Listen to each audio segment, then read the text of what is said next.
Eu deixo pra ligar na hora. Aí.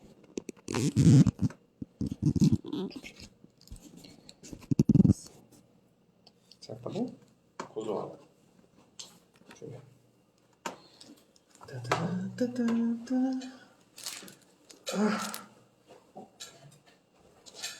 Vai mais pela água. E aí? Acho que acertamos, né? Na medida. Eu não vou convidar ninguém. Cá entre nós. Peraí. Ai. Tá. Pronto. E aí? Vê se ficou legal. Esperando você se ajeitar. Ficou legal? Ver se... O que falta? O que falta? Acho que nada, né? Perfeito. Vou pegar o material. Tipo, vai pra escola e não leva material. Estamos ao vivo. Estamos. Pelo Instituto Social, Simone Silva. Estamos. Facebook e Instagram. É isso aí. Estamos. Será que eu mando? Mande. Vou mandar.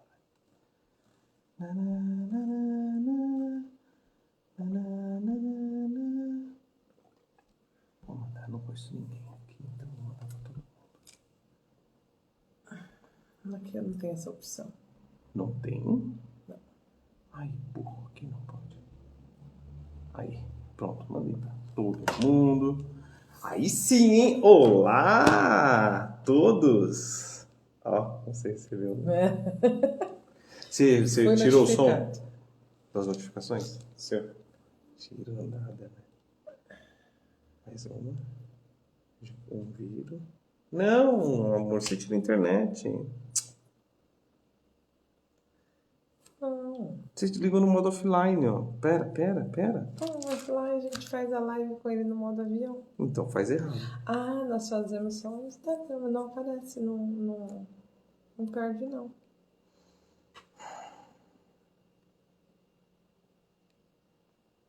Pronto. Não perturbe. Ativado.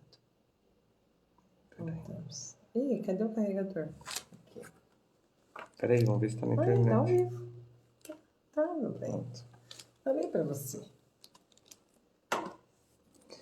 Você fica nervoso à toa. Psicanálise nele. Estamos na página 26. Então, eu sou uma pessoa que estuda.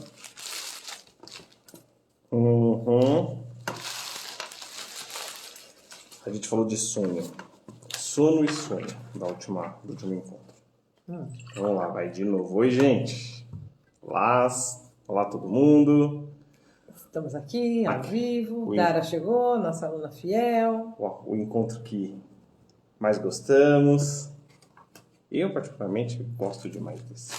A história geral da África é boa, mas isso daqui é... Estamos te esperando, Dara. Não, deixa ela ali, eu volto já, deixa ela lá. E aí? Tá tudo enquadrado, né? Acho que já tá bom. Já podemos começar? Sim. Tudo bem, no último encontro, já faz 15 dias, nós falamos de sonho. Nós estávamos em sonho. Ainda no capítulo 1. Sobre as 2 hipóteses fundamentais. E aí, estamos na fundamentação das 2 hipóteses que são a questão da... Cadê? A questão do inconsciente e da... Ô, querida, boa volta. Boa chegada em casa. Tava trabalhando, o celular dela tá sem bateria. Quem? A gente vai estar aqui, tá? Na hora que você chegar em casa, a gente vai estar aqui. Sim. Não, 2 hipóteses fundamentais. Exato. Então, uma delas, determinismo psíquico, e outra, o inconsciente. É nisso que ainda estamos e falávamos do sonho. Podemos? Sim. Então tá. Paramos no último parágrafo da página 26 ou no primeiro da página 27? No último da 26. outros sonhos de conveniência, como aqueles nos quais a pessoa sonha que está bebendo, somente para acordar e perceber que está sedenta, ou sonha que está urinando ou defecando e acorda com a necessidade de se aliviar, demonstram igualmente que durante o sono a atividade mental inconsciente pode produzir um resultado consciente. Nesses casos, que uma sensação corporal inconsciente e os seus anseios estão ligados a ela dão origem a um sonho consciente da desejada satisfação ou alívio. Tal demonstração em si é importante e pode ser feita sem a necessidade de uma técnica especial de observação. No entanto, por meio de técnicas psicanalíticas, Freud pôde demonstrar que por trás de todo sonho existem pensamentos e desejos inconscientes ativos e assim estabelecer como regra geral que quando se produzem sonhos, estes são provocados por uma atividade mental que é inconsciente para a pessoa que sonha e que assim permaneceria a menos que se empregue a técnica psicanalítica. Nada demais até aqui, né? Quando eu sonho que eu tô com vontade de fazer xixi... Não, quando você está com vontade de fazer xixi, é Eu normal que você sonhe que... Eu estou com vontade de fazer xixi. Exatamente. Então é uma necessidade física que se transforma num sonho. Que influencia, sim, o tipo de sonho. Ele vai refletir no sonho, verdade. Tá. Até as investigações de Freud na última década do século XIX, os sonhos tinham sido largamente negligenciados como objeto de estudo científico sério. E pode-se acrescentar com razão que antes de Freud não existia uma técnica adequada para estudá-los, e, consequentemente, quaisquer estudos sérios que tivessem sido feitos sobre o assunto tinham lançado pouca luz sobre o mesmo. Freud chamou atenção para outro grupo de fenômenos, também previamente negligenciados, que do mesmo modo demonstram como as atividades mentais inconscientes podem influenciar nosso comportamento consciente. Existem outros fenômenos que também examinaremos mais adiante, no capítulo 6, com mais extensão. Eles ocorrem nos períodos de vigília, antes que propriamente nos de sono. E são o que chamamos em geral lapsos. Lapsos da linguagem, da escrita, da memória e similares. Ações aparentadas para as quais não temos um nome genérico muito preciso em inglês. Em alemão são chamadas Verletzungen, literalmente atos errôneos. Ato falho. Exatamente. Usa-se também em português a expressão ato falho. Como no caso dos sonhos, alguns lapsos são claros e bastante simples para que sejamos capazes de adivinhar com alto grau de certeza e convicção qual é o seu significado inconsciente.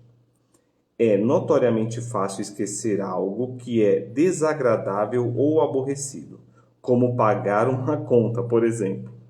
O rapaz apaixonado por outro lado não esquece um encontro com a namorada, ou se o faz é provável que ao encontrá-la, ela o censure por esse sinal inconsciente de negligência, como se fosse um ato consciente e intencional.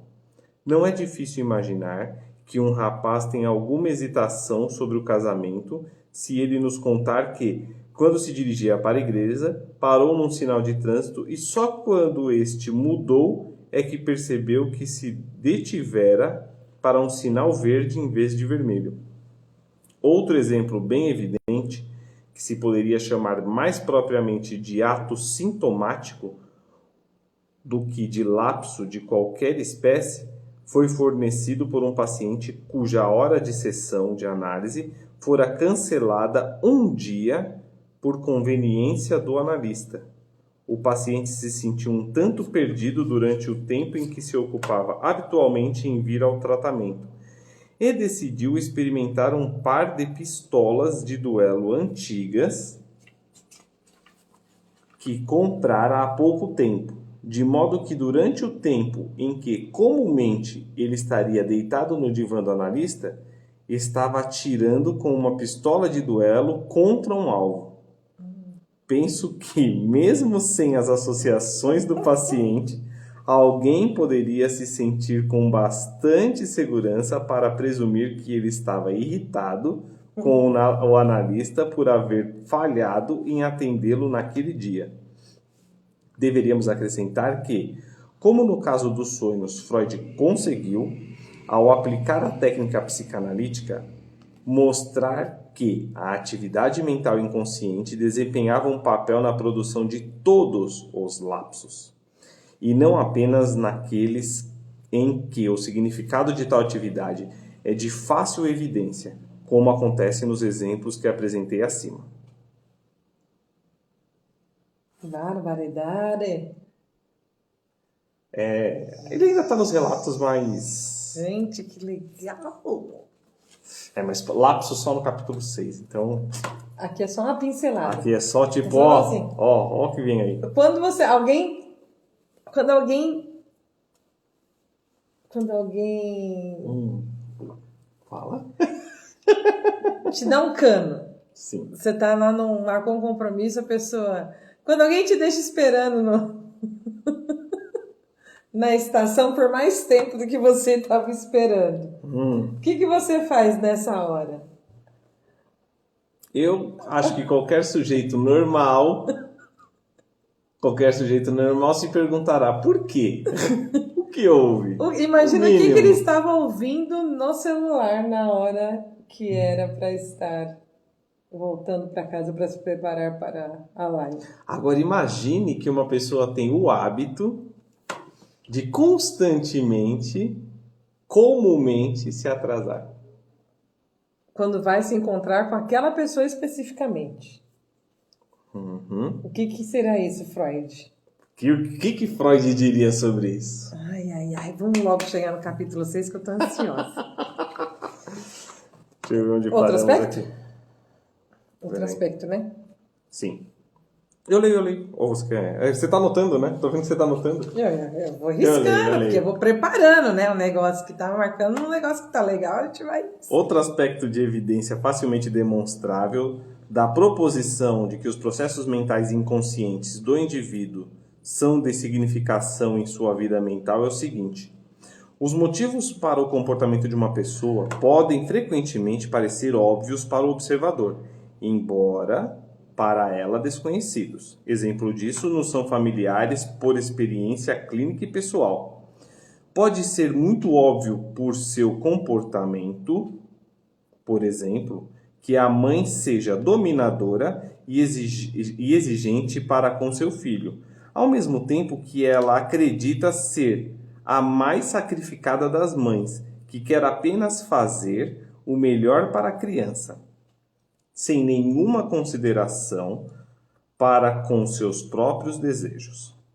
Penso que a maioria dentre nós poderia prontamente presumir que esta mulher possuía um desejo inconsciente de dominar e controlar seu filho, apesar de seu desconhecimento e também de sua vigorosa negação de tal desejo. Outro exemplo, um tanto divertido, é o do pacifista que está pronto a brigar violentamente com qualquer pessoa que contradiga seu ponto de vista sobre a indesejabilidade da violência. É óbvio que seu pacifismo consciente se faz acompanhar de um desejo inconsciente de lutar, o que, no caso, é exatamente o que sua atitude consciente condena. Que nós somos antíteses. Tem também, né? Faz parte também. Por que você ligou o fone ali? Você deixou o fone? Ai, meu Deus, estava testando da LG Imports. LG Imports. Eu estava testando o fone e é maravilhoso. Será que não está saindo som por causa do fone? Não, o fone é perfeito, ó. Tá tudo aqui, ó. Você esqueceu de tirar o fone na hora de começar a live. Por que será que ele está desviando do assunto?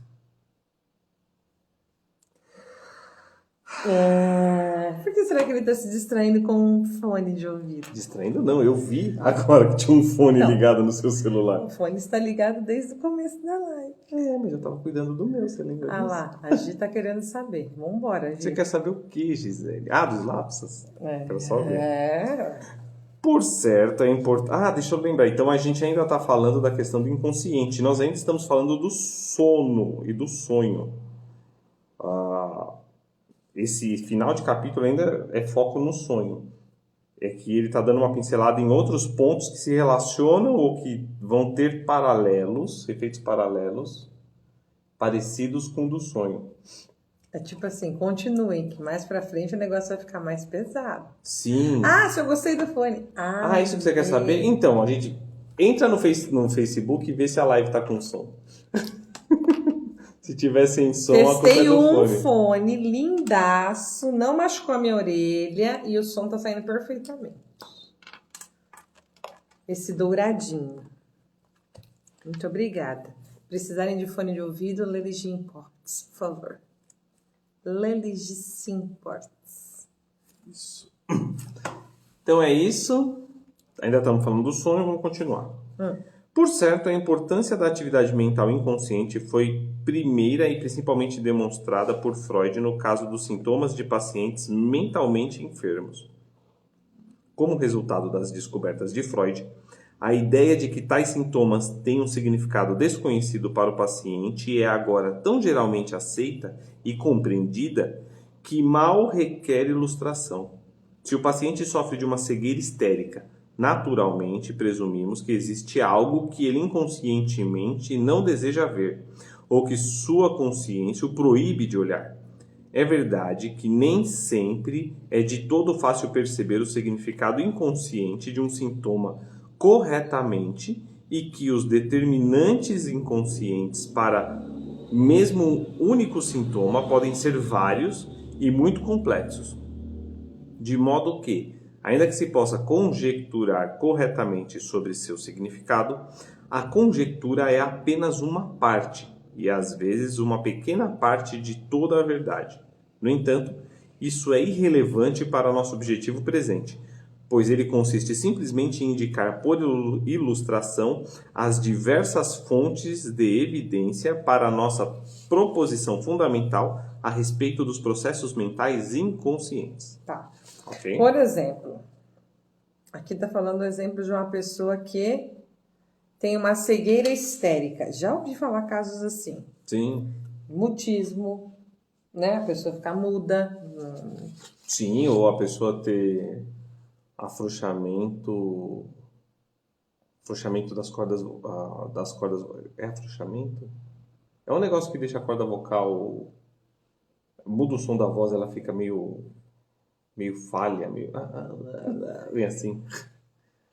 Sim, e sem caso físico, sem um incidente físico no pescoço, por exemplo, e não na tem garganta. uma explicação, então. Por exemplo, que nem uma pessoa que tem uma cegueira histérica. Já vi pessoas que, por exemplo, chega no médico, o médico não acha nada. Sim, o olho fisicamente. tá normal. Uhum. Não, tem um motivo. Mas não é um motivo de acidente ou de trauma físico. É uma questão... de trauma emocional. Provavelmente emocional. Sim. Quando a pessoa também cai todo o cabelo, já viu isso? Sim, pessoas que têm buracos na cabeça. Sim, é isso o nome? É. Sim, eu conheci pessoas... Eu conheci uma menina que ficou careca, careca. Sim. Todo o cabelo caiu. Sim. Sem nenhuma... E que talvez um tratamento não ajude, mas a solução de uma questão pode trazer de volta, pode interromper a queda. Sim, tem. Tem caso, assim, é que, por exemplo, queda de cabelo é uma coisa perceptível, manchas no corpo aparecerem, manchas de hematoma. Já vi muito sem incidentes físicos de topada, de trauma. Sim, existe. E sem ser também um problema no sangue, porque tem alguns problemas que... alguns são no sangue. Mas quando o médico faz todos os exames, fala, você não tem nada... É que aí a gente vai para um outro lado também. A medicina, nós valorizamos demais a medicina. A medicina não tem resposta para tudo. Não. Ela pouco tem resposta. E foi na época do chikungunya. Teve a gripe aviária, chikungunya. Foi numa dessas que a pessoa foi no hospital fazer o exame e não constataram 2 vezes e a pessoa morreu da doença. Então, às vezes, é só um médico ruim também. A medicina não é tão boa. A medicina não é tão boa. A gente supervaloriza a medicina. É lógico, existe um tratamento muito top de leucemia desenvolvido por não sei quem, uma operação extraordinária sem a necessidade de transfusão de sangue, mas isso é um caso em 10 mil casos, em 100 mil casos, ou seja, é um acesso para poucos e é bastante restrito. No geral, a medicina é uma merda. A mente é muito poderosa, né, da gente. Estou pensando também naquele caso que o cara foi preso e fingiram que tinham cortado o pulso dele e deixaram você está falando daqueles testes, sim, são os testes de psicologia, sim, aquele, certo? O cara ouvindo, pingando e morreu. Eu não sei se ele morreu, eu não lembro eu lembro do caso da história, mas sim. Teve tipo um infarto.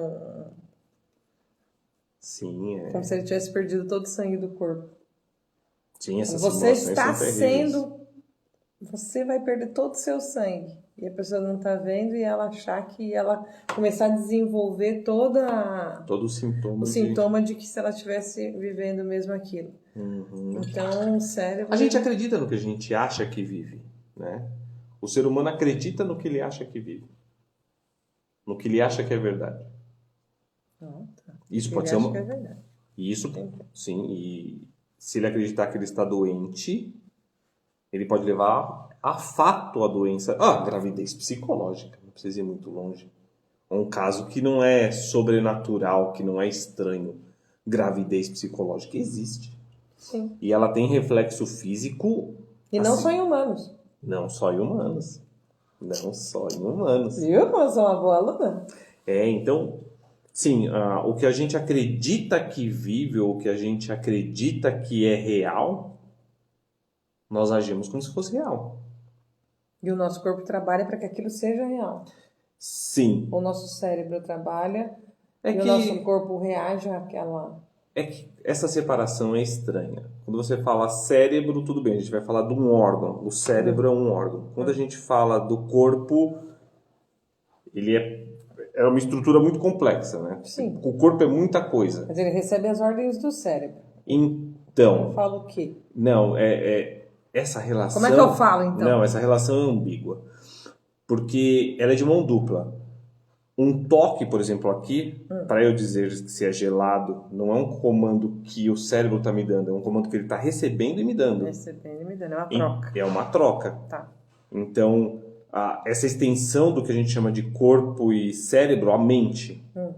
Então, como se fosse um sistema nervoso, que é o sistema nervoso periférico e o sistema nervoso central. Vamos tentar pensar assim dessa forma. O sistema nervoso periférico compreende tudo. Então, se você toca no seu corpo, você sente. A mensagem vem do cérebro, mas você sente aqui. No braço, por exemplo. Se alguém apertar, você vai... Exato, você não sente no cérebro. Então, a mente é essa estrutura estendida.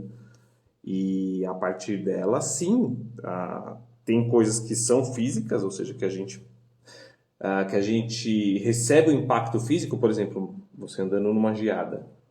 Existe um impacto físico, mas existe a sensação térmica, que é diferente. Por exemplo, eu posso sair hoje e falar, eu estou numa sensação agradável, de 18 graus. Uma pessoa que tá 18 e eu senti falar, tá 12. Exatamente. Tá 10. Tá 5. É o que eu sinto. Existe o que eu sinto e a vida real. É difícil dizer o que é a vida real. É um curso de filosofia ou psicanálise? Tem muita filosofia em psicanálise. Nossa, é de doer. E tem muita psicanálise na filosofia. Tem. É difícil de concordar comigo. Tem que estudar minuciosamente o que eu vou falar. E eu acho que eu estou conseguindo. Ainda que agora, em retrospecto, possamos ver como em nossas ilustrações que podemos estabelecer, mesmo sem a ajuda da técnica psicanalítica, o poder da atividade mental inconsciente de influenciar os pensamentos e o comportamento conscientes das pessoas, tanto sãs como mentalmente enfermas, bem como na situação experimental da hipnose, devemos, não obstante, recordar que foi o uso daquela técnica que originalmente tornou-se essa descoberta possível, e isso foi essencial para que o estudo mais completo dos fenômenos mentais inconscientes.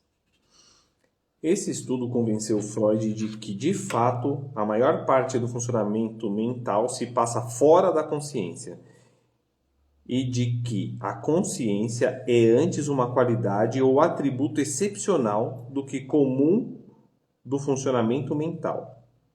Isso constitui, por certo, um contraste marcante com o conceito que prevalecia antes da época de Freud, o de que consciência e funcionamento mental eram sinônimos. Acreditamos hoje que os dois não são de modo algum a mesma coisa, e que a consciência, ainda que seja uma característica importante das atividades da mente, não é, de modo algum, uma característica necessária.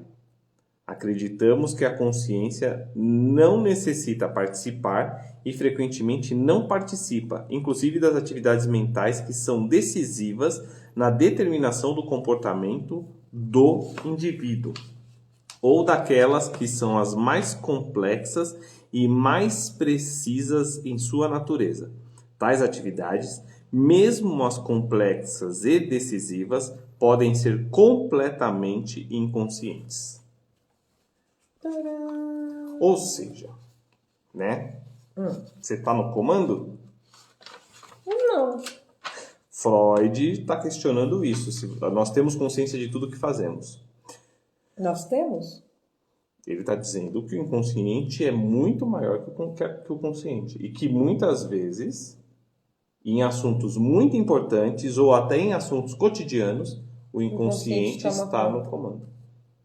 Ou seja, o consciente, na verdade, está justificando o que está acontecendo. Posso estar falando uma besteira, mas isso que você falou me lembrou quando eu entro no piloto automático, quando eu estou dirigindo, por exemplo. Eu saio de um lugar, quando eu vejo, já estou em casa. Não prestei atenção no trajeto, não lembro. De repente, eu falo, nossa, já aconteceu isso comigo e eu fiquei tipo, meu Deus do céu. Mas é que, nesse caso, por exemplo, você é chefe de cozinha. Você tem comportamento automático. Por causa da repetição. Isso é Aristóteles assim até a tampa. Ou seja, a prática leva à perfeição. A prática a ponto de você fazer sem pensar. Mas você se desligar e... Sim.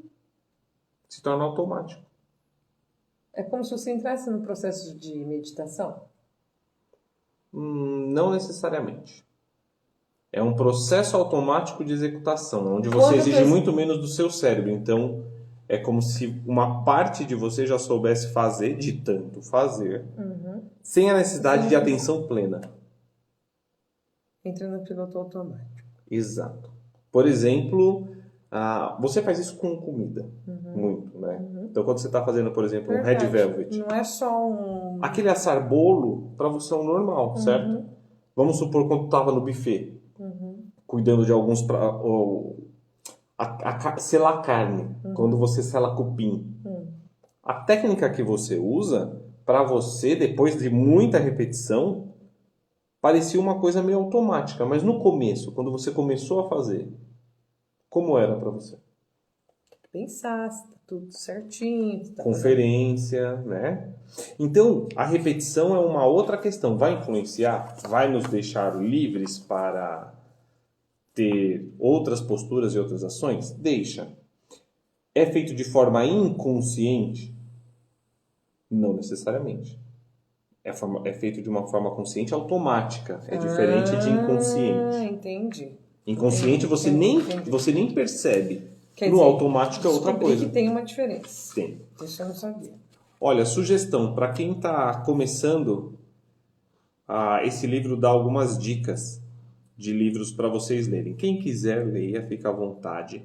Um livro que ele dá é sobre a introdução sobre a psicanálise. Esse daqui é uma obra do próprio Freud? Não, é do Norton, de 1966. Volumes 15 e 16. Não. Esse é o primeiro do Freud. Introdução, leituras introdutórias em psicanálise. Da editora Standard, volumes 15 e 16, é de 63. Essa publicação é de 63, não foi escrita em 63. É uma referência para chegar. Olha, bocejar nem sempre significa que você não tá entediado com aquela situação. É que a gente está também cansado. Tá? Não, não cai nessa. Não precisa cair nessa. Lembra quando eu falo pra você, não cai em Cristina Cairo? É mais ou menos isso. Não, tem outros fatores que influenciam. Ô, Dara, travou? Eita. Não, aqui tá contando normal. Deixa eu ver aqui como é que tá a internet. Será que não é aí? Aqui tá normal, Dara. Tá normal de verdade. Vamos falar de impulsos? Então nós matamos o capítulo 1 e nós vamos pro capítulo 2. Pode ser? Então, beleza, capítulo 1 encerrado, falamos um pouco de sonho, falamos um pouco de toda a estrutura. Pra quem chegou agora, o negócio foi pesado. Foi. E agora a gente vai começar o motivo por trás de tudo. Não se empolga não, porque não tem numeral romano mesmo. Não, né? Aqui não. Perdeu. Então, beleza, o que a gente vai começar agora é impulso. Beleza? Impulso é um conceito muito forte na psicanálise. O que é impulso? É o que a gente vai descobrir agora. Dá uma não pincelada. Não, a gente vai discutindo enquanto vai descobrindo. Eu começo que eu leio mais rápido que você. Você não é mais rápido que eu. As duas hipóteses que acabamos de examinar são fundamentais para qualquer exposição da teoria psicanalítica. Elas formam a base, por assim dizer, sobre a qual repousa todo o restante, ou, se se prefere uma metáfora diferente, são os guias que dirigem e determinam nosso modo de formular todas as nossas hipóteses subsequentes a respeito das diversas partes ou elementos do aparelho psíquico e sua maneira de funcionar. Então, só para relembrar de que duas partes nós estamos falando, de que duas hipóteses nós estamos falando. Primeiro, o princípio do determinismo psíquico e o princípio de que a consciência é um atributo excepcional, ou seja, o inconsciente é muito maior do que o consciente. Esses dois conceitos a gente vai ter que considerar como base, é isso que ele está dizendo. Fala de novo, quais são? Determinismo psíquico, ou seja, tudo tem um motivo de acontecer dentro da nossa cabeça, dentro da nossa mente. E o inconsciente é muito maior do que o consciente, ou seja, a consciência do que acontece à nossa volta ou na nossa vida é uma excepcionalidade. Muito mais coisas acontecem e nós não percebemos. Estão no campo do inconsciente. Vocês perderam essa parte. Duas bases, dois fundamentos. Dara e Luiz, vocês perderam essa parte. Esses são fundamentais. E é isso que o ele inconsciente é maior do que o consciente. Caralho, amor. Sério mesmo? Você vai me cortar assim 3 vezes seguidas? É que tô impressionada com esse negócio. Como que pode? Misericórdia. Tá, tudo isso é importante para falar de impulso. Impulso é uma questão muito importante, mas precisa desses dois conceitos. É isso que ele está dizendo no primeiro parágrafo. Porra! Não fala palavrão. Essa daqui não é para menores. Não é para menores. Eu coloco lá que não é para menores. É proibido para maiores de 12 anos. Mas uma criança que nunca ouviu porra? Duvido. Vamos lá. Beleza? Prossigamos em nosso propósito de apresentar o esquema da mente que a teoria psicanalítica nos oferece por meio de um exame das forças instintivas que se acredita energizá-la e impeli-la à atividade. As teorias psicológicas que Freud desenvolveu eram sempre orientadas, tanto quanto possível, no sentido fisiológico. Na verdade, como sabemos por sua correspondência, que foi recentemente publicada, ele fez a mais ambiciosa tentativa de formular uma psicologia neurológica dos primórdios de 1890. Essa obra foi de Freud em 1954. foi obrigado a abandonar a tentativa porque os fatos não permitiam uma correlação satisfatória entre as duas disciplinas. Mas Freud certamente compartilhou da convicção que é corretamente sustentada pela maior parte dos psiquiatras e talvez também pela maioria dos psicólogos sem formação médica, de que algum dia os fenômenos mentais poderão ser descritos em termos de funcionamento cerebral. Por enquanto, isso não parece possível de se realizar satisfatoriamente, embora se tenha efetuado algumas tentativas interessantes nesse sentido. Ninguém pode dizer quando tais tentativas serão coroadas de êxito, e nesse meio tempo os vínculos formais ou teóricos entre a psicanálise e os outros ramos da biologia são poucos. Os dois vínculos principais dizem respeito às funções psíquicas que se relacionam com a percepção sensorial e com as formas instintivas chamadas impulsos, que formam o tema desse capítulo. Inicialmente, uma palavra acerca da nomenclatura. O que aqui se chama impulsos são também denominados alternativamente na literatura psicanalítica como instintos. Esta é uma palavra mais familiar que impulso no presente contexto. Com certeza, mas nesse caso, a palavra menos familiar parece preferível, porque o aspecto do funcionamento psíquico humano que se pretende descrever é distintamente diferente do que se chamam instintos nos animais inferiores, ainda que certamente se relacionem com eles. A distinção a se fazer é a seguinte: um instinto é uma capacidade ou necessidade inata de reagir a um conjunto determinado de estímulos de um modo estereotipado ou constante.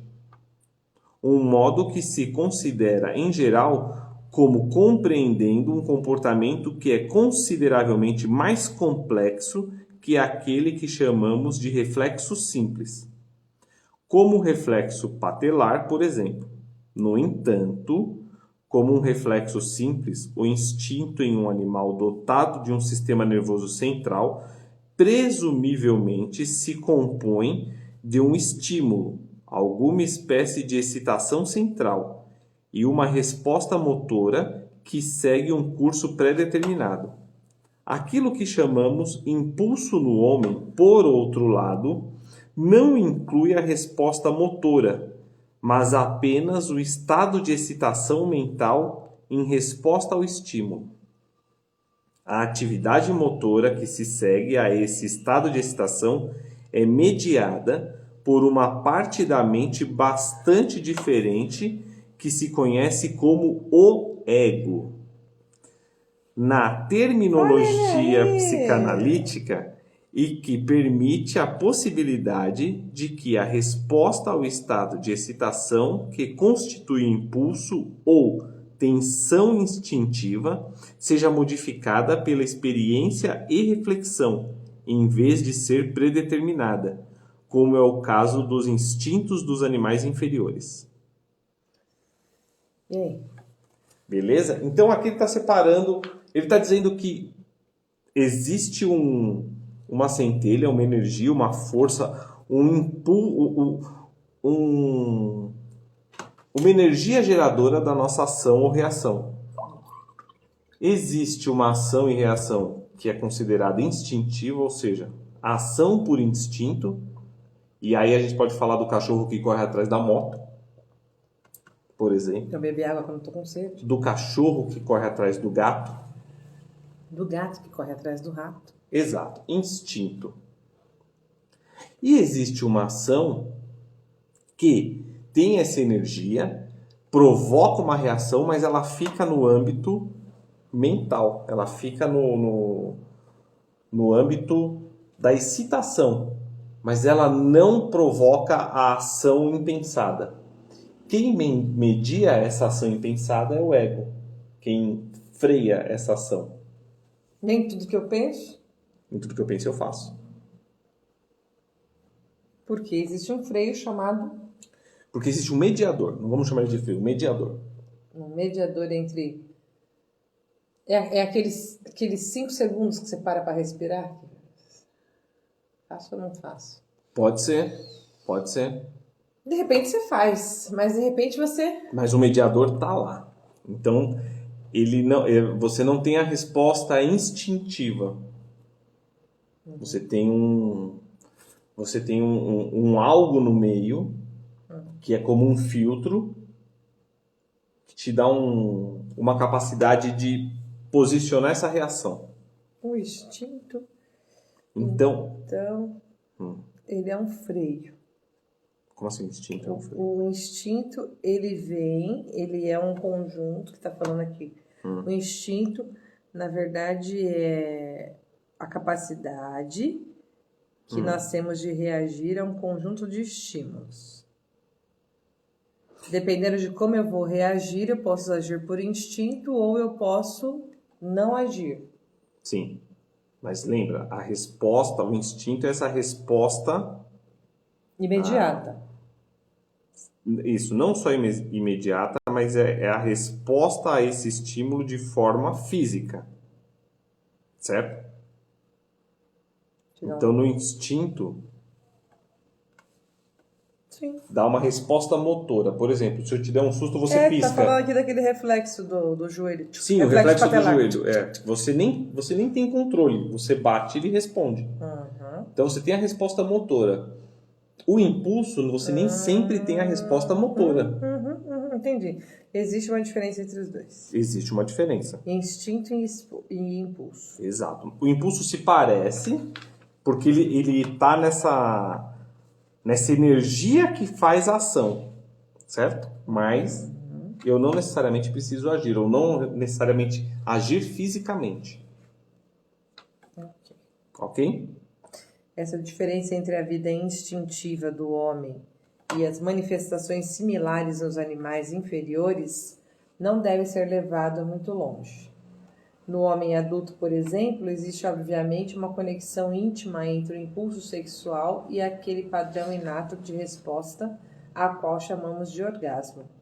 Podemos acrescentar que no caso de qualquer desejo ou impulso instintivo, no homem, a resposta motora é predeterminada por fatores genéticos de um modo amplo e geral.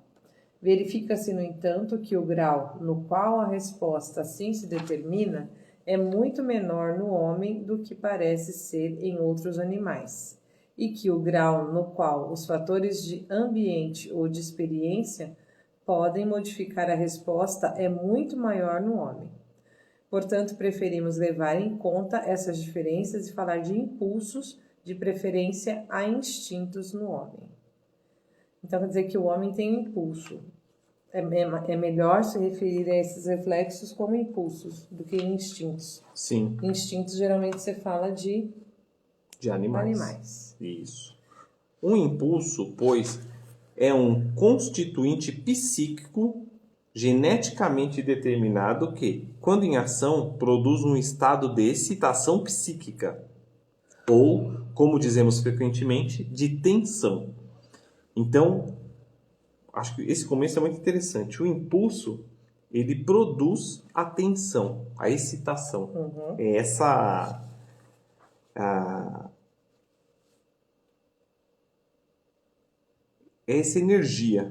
eu vou dar aqui um conceito como se fosse de energia. Essa excitação ou tensão impele o indivíduo para a atividade, o que é também geneticamente determinada de um modo geral, mas que pode ser consideravelmente alterada pela experiência individual.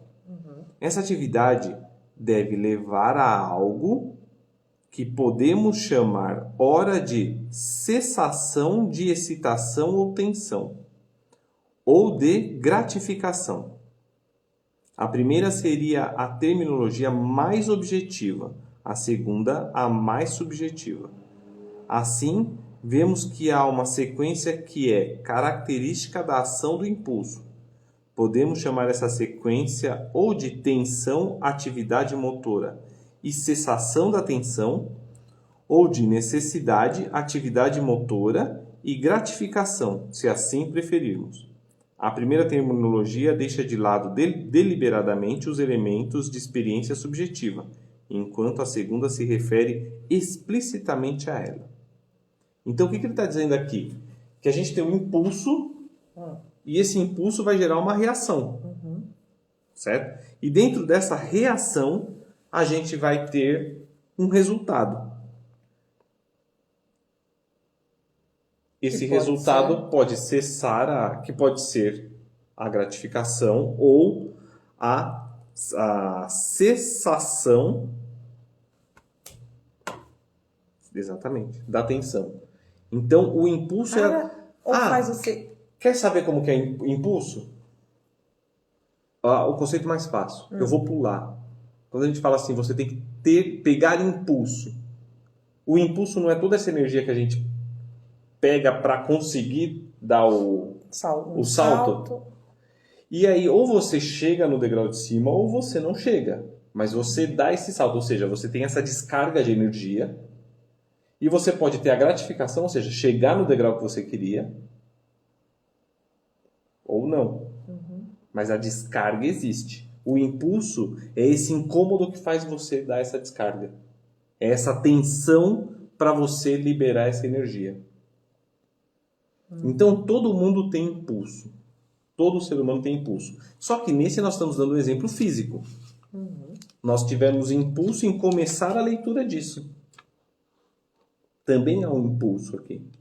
E há uma gratificação. Lembra que eu te falei? É o momento que eu mais gosto na semana. É quando a gente para ler. Eu tenho uma cessação de tensão. Eu tenho uma gratificação. Exatamente. Então eu tenho tinha essa necessidade, eu fiz alguma coisa dessa necessidade, eu liberei essa tensão. Transformou, virou, mexeu, até você conseguir concretizar aquilo. Exato, e eu tenho essa liberação de tensão, essa cessação. Essa cessação. Ou essa gratificação. E pode ser isso também. Exato, então não precisa ser só físico, pode ser algo, por exemplo, isso daqui, embora envolva uma parte física, é uma questão intelectual. Ok? Ok. O atributo que possuem os impulsos de impelir o indivíduo à atividade impressionou Freud como sendo análogo ao conceito de energia física, que certamente se define como a capacidade de produzir trabalho. Por conseguinte, Freud presumiu que há uma energia psíquica que constitui uma parte dos impulsos, ou que, de certa forma, deriva deles. Não se deve conceber essa energia psíquica de modo algum como igual à energia física. É meramente análoga a ela nos aspectos que já mencionamos. Ninguém jamais viu a energia psíquica e nunca haverá, do mesmo modo que ninguém nunca viu nenhuma das formas de energia física.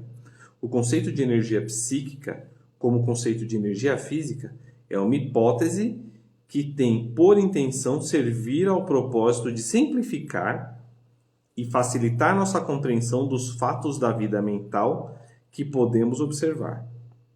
Tá? Então, não dá para misturar. Ela é uma energia, então ainda não é vista. É uma energia que é sentida, mas não vista. Exatamente. E que motiva a máquina a funcionar, digamos assim. O negócio a fluir. Como se fosse o fôlego de vida. Pode ser.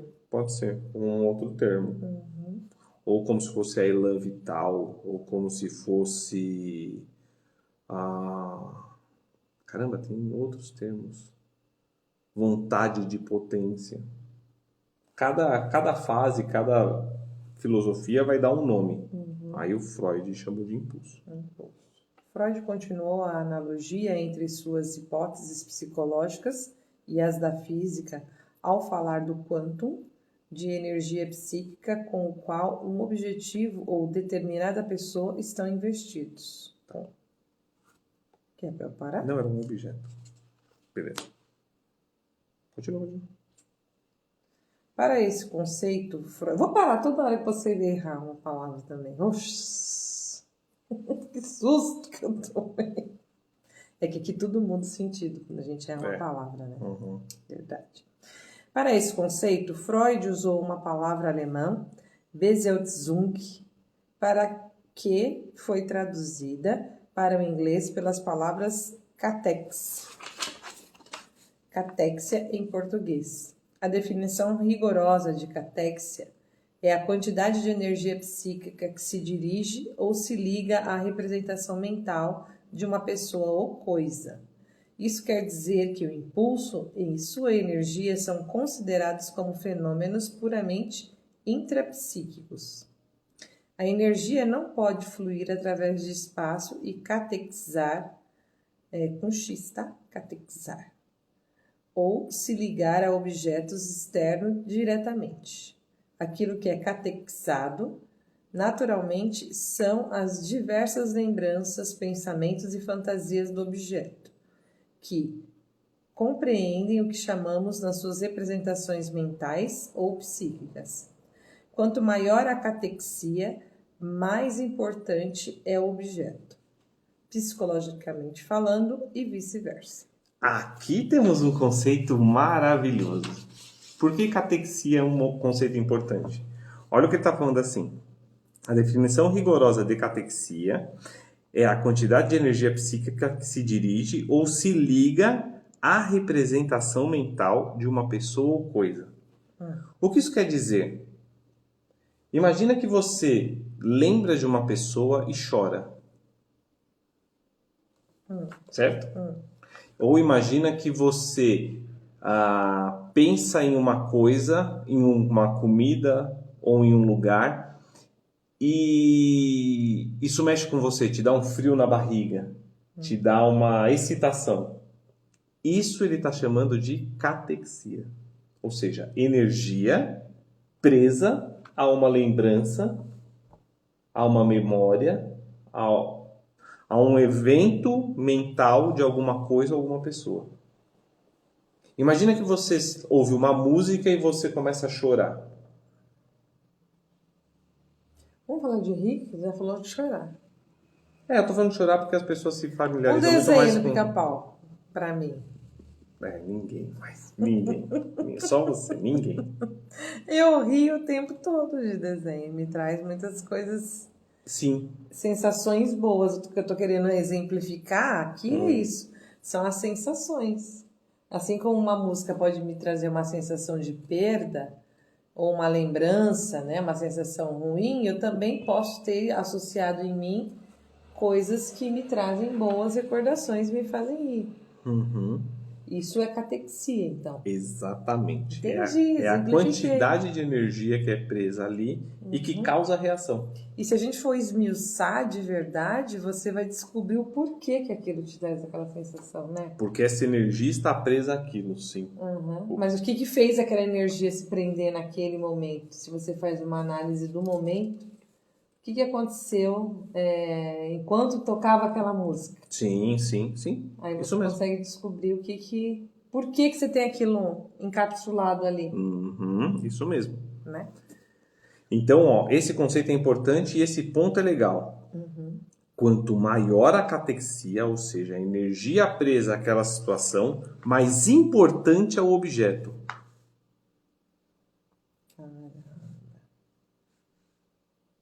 E lembrando, aquilo que é catexizado, naturalmente, são as diversas lembranças, pensamentos e fantasias do objeto. Escolha o que você quiser como objeto. O objeto, uma pessoa, não é a pessoa que está catexizada, é o seu pensamento sobre ela, daquele momento, a sua ideia dela ou a sua imaginação sobre ela. É um evento mental, não é a pessoa em si. E quanto mais importante para você essa lembrança dessa pessoa ou o pensamento de estar com essa pessoa ou de falar com essa pessoa, ou pode ser de um lugar, pode ser de qualquer outra coisa, mais catexia há. Agora, em relação à catexia, também pode ser uma coisa equivocada, não pode? Como assim? Por exemplo, eu tenho uma recordação de que o quintal onde eu brincava quando era criança era lugar gigante, que eu conseguia fazer milhões de coisas, e depois de muitos anos, você chega naquele lugar e fala, nossa, mas você não tem mais a mesma sensação, não é aquilo tudo. Então, mas aí, de novo, o objeto, ele não tem catexia. Então, quando você chega no lugar, ou, por exemplo, quando você tem a Você lembrança... fala, nossa, não é tudo isso que eu estava pensando. Porque A sensação encapsulada em mim é maior sim, do que aquele local. É isso que ele está dizendo, exato. Não é uma... A catexia não está no físico, está na sua percepção do físico. Entendi. Não está ligado diretamente à pessoa, uma pessoa, Ou mas a a um sensação lugar, sim. que eu tive naquele momento. Exatamente. Eu acho que a gente podia parar aqui, né? Porque ficou tão legal essa parte do catexia. Você não quer pegar o exemplo? Porque o exemplo é justamente da criança. Porque a gente vai começar com um exemplo. Na próxima. Vamos. Posso ler? Vai. Podemos ilustrar nossa definição de catexia pelo exemplo de uma criança pequena cuja mãe é a fonte de gratificações instintivas muito importantes, como naturalmente deveríamos esperar que fosse. Exprimimos esse fato em nossa nova terminologia ao dizer que a mãe da criança é um objeto importante de seus impulsos e que este objeto é altamente catexado de energia psíquica. Com isso queremos dizer que os pensamentos, imagens e fantasias da criança que dizem respeito à mãe, isso é, a representação mental da mãe na mente da criança, são altamente catexados. Exatamente. Caramba, eu gostei desse termo, catexia. Catexia é fundamental. Eu vou ter que achar algumas coisas para falar catexia essa semana. São 15 dias até a gente voltar. Ué, você pode falar assim. Vamos supor, você vai fazer Você não faz receitas baseadas em... Afetividade? Então você pega uma receita e você fala assim, essa receita eu lembro muito da minha avó e gosto muito da receita por causa dela. Esta receita, na sua mente, está catexada, está cheia de emoção, cheia de sentimento. Freud. Ok? Beleza, entramos então em impulso e catexia. Dois conceitos importantíssimos. Agora nós estamos falando da energia que movimenta a máquina mesmo. Agora a gente está... E essa máquina somos nós, né? Então agora nós estamos falando de nós. Lição de casa para quem quiser. Pensem nas questões que vocês têm mais sentimentos, bons ou ruins. Sabe aquela pessoa que você pensa e você fala assim, eu tenho ojeriza. Eu penso nessa pessoa, eu tenho vontade de... Eu tenho raiva. Tem energia guardada aí, tem catexia. E é lógico que isso está na sua mente. Eu não tenho nada disso. Tá. A gente vai falar depois de como... Gostou muito, Dara, não é? Não é legal esse negócio? A gente fazer a direção de casa, isso que você falou, de entender o que está catexado na gente, né? Os momentos que a gente fez. Exatamente. Coisas boas e ruins. Boas e ruins. Porque é energia. E aí tem como, por exemplo, a gente desprender essa energia? Calma, estamos só no capítulo 2. Olha aí, Dara, todos os nossos traumas sendo descatexados. Então é isso, beleza? O que a gente tem para falar sobre o Instituto hoje? O Instituto Social, essa semana está bem movimentado, porque no domingo nós vamos fazer a entrega das fraldas para as famílias das comunidades da Vila Brasilândia e região. A gente recebeu uma doação muito significativa de quase 8.000 fraldas do deputado Bruno Lima e a sua família, né? Ele com a esposa, que tiveram um bebezinho, fizeram esse gesto de doar, né? Ao invés de eles fazerem um chá de bebê, eles doaram isso pra gente. Então, no domingo, a gente já fez as embalagens, já embalamos, fizemos os pacotes. A gente vai entregar isso para a comunidade no domingo, às 9 horas da manhã. A gente está fazendo essa entrega lá na Vila Brasilândia. Então, o Instituto Social Simone Silva cuida da sua mente. Aqui, através, né, dessas lives, a gente procura trazer algumas coisas que são boas para a gente refletir sobre nosso eu e a nossa relação com esse todo, e também fazer boas ações, né? Tentar ajudar a comunidade de forma física também, das necessidades físicas. Exatamente. Falando nisso, quer falar da sua reunião? Ou deixa pra lá? Não fala nada agora. Não, deixa pra lá. Tá bom. Então A gente fala depois. não falamos da reunião agora. O que mais temos para falar? Teve a festa das crianças. Teve a festa das crianças. Ok. Na verdade, essa reunião, só para vocês não ficarem curiosos, nós do Instituto fizemos uma reunião essa semana com o Rotary Clube da região da Freguesia do Ó, que tá muito assim, a gente só tem a agradecer, que vão trazer bastante coisa bacana aí para os nossos projetos. Vamos esperar que tudo isso aconteça. Sim, não basta querer, a gente tem que realizar. E para realizar, ninguém realiza sozinho. Não. Eu, particularmente, não conheço ninguém que faça nada sozinho. Nós precisamos de parceiros. E parceiros que queiram fazer. Quem é que quer fazer? Nós estamos procurando. Delegado Bruno é um deputado estadual que se interessou pela causa e está ajudando. Ótimo. Não conseguiremos fazer sozinho. Não teríamos essas fraldas sem a ajuda dele. Outra coisa, temos um curso para surgir. Lá no mês que vem, né? Já vamos fazer um curso bem legal de profissionalização do... É básico ainda. Então, não sei se profissionalização básica. Mas é Profissionalização um curso negócio... profissionalizante, sim. Não. Ela vai dar um curso básico para você, para modelagem de sobrancelha. Nesse curso, você não vai aprender a, por exemplo, fazer rena, tatuagem, mas você vai já sair desse curso, sim, né? Que são 4 horas de curso que vai ser dado lá, para você já começar a entender o desenho de sobrancelha, o que tirar, o que não tirar. Isso é um curso básico, sim. Eu pretendo até fazer, acompanhar, porque eu quero. Não tô nem mexendo na minha sobrancelha, eu tô doidinha para ver o que eu tenho que fazer. Dara, parabéns! Você foi convidada para ser fiscal esse final de semana.